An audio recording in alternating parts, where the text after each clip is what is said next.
Ce timbre célèbre le 50e anniversaire de la bataille de la Marne. La Première Guerre mondiale éclate début août 1914.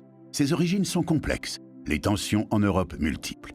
Depuis plusieurs années, existent des rivalités coloniales au Maroc entre la France et l'Allemagne. Dans les Balkans, des tensions opposent la Russie et l'Autriche. La Russie s'estime protectrice des Slaves, donc de la Serbie. L'Autriche, quant à elle, a annexé la Bosnie. L'ultime étincelle à l'embrasement européen est l'assassinat de l'archiduc héritier d'Autriche et de son épouse. Lorsque l'Allemagne s'engage dans la guerre, elle compte battre les Français rapidement pour pouvoir ensuite se retourner contre les Russes.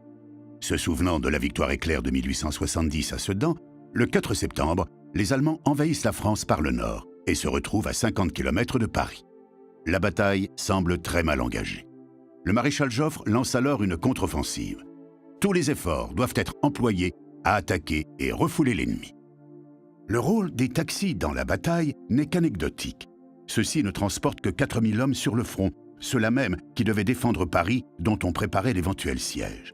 Mais ce convoi militaire, pour le moins fantaisiste, mais cependant impressionnant, marque l'esprit des Parisiens qui fabriquent la légende. L'appel de Joffre a été entendu, le changement stratégique et l'élan patriotique ont surpris et contenu les Allemands qui se replient le 10 septembre. La bataille de la Marne marque le début d'une guerre que l'on devine interminable. La meurtrière guerre des tranchées va désormais débuter. La victoire fulgurante allemande n'a pas eu lieu. La France a su réagir et dès décembre 1914, on ne parle plus ni de bataille ni de victoire, mais de miracle de la Marne.